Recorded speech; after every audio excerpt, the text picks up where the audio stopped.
కలియుగ దైవం మన అందరి దేవదేవుడు వెంకటేశ్వర స్వామిని ఈరోజు దర్శించుకునేటువంటి అవకాశం రావడం ఆనందం కలిగిస్తుంది.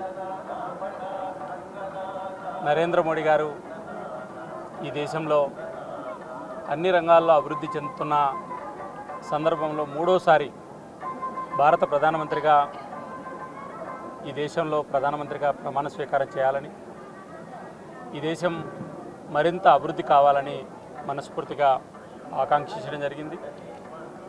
ఖచ్చితమైన విశ్వాసం ఉంది. ఈ దేశ ప్రజలందరూ కూడా అనేక సమస్యల పరిష్కారానికి ఈరోజు నరేంద్ర మోడీ గారి ప్రభుత్వం అయోధ్యలో మందిర నిర్మాణం కావచ్చు, 370 ఆర్టికల్ కావచ్చు, లేదా ఈ దేశంలో అప్రస్తుతంగా ఉన్నటువంటి సమస్యల పరిష్కారానికి వారు ముందుండి నడిపించారు. దేశ ప్రజలందరూ కూడా గుర్తించారు. దక్షిణాది రాష్ట్రాల నుంచి కూడా బలమైనటువంటి పార్లమెంటు సభ్యులు నరేంద్ర మోడీ గారి మూడోసారి ప్రధానమంత్రిగా ప్రమాణ స్వీకారం చేసే సందర్భానికి అధిక సంఖ్యలో సభ్యులు ఉండాలని చెప్పి ఆకాంక్షిస్తున్నాం. ఏదైతే మేము ఈ దేశంలో అప్రస్తుతంగా ఉన్నటువంటి 370 ఆర్టికల్ పరిష్కారం ఏదైతే ఉందో అదే లక్ష్యంతో 370 సీట్లు భారతీయ జనతా పార్టీ దేశంలో స్వతంత్రంగా రావాలని ఆకాంక్షించడం జరుగుతుంది.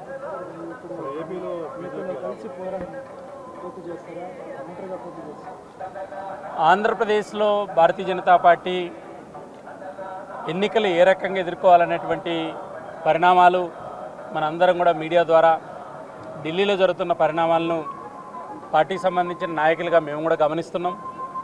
అన్నింటికీ గత 2-3 రోజులుగా జరుగుతున్న పరిణామాల ఈరోజు రేపటి లోపల ఒక నిర్ణయానికి జాతీయ నాయకత్వం వస్తుందని చెప్పి భావిస్తున్నాం.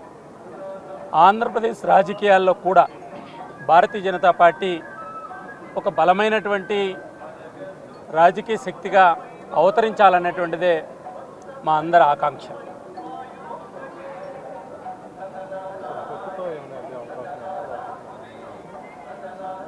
ఆల్రెడీ మనం అన్నీ కూడా గత 2 రోజులుగా ఢిల్లీలో జరుగుతున్నటువంటి రాజకీయ పరిణామాలు, ఆంధ్రప్రదేశ్లో భారతీయ జనతా పార్టీ పాత్రకు సంబంధించి జాతీయ నాయకత్వం ఒక దిశను చూపిస్తుంది.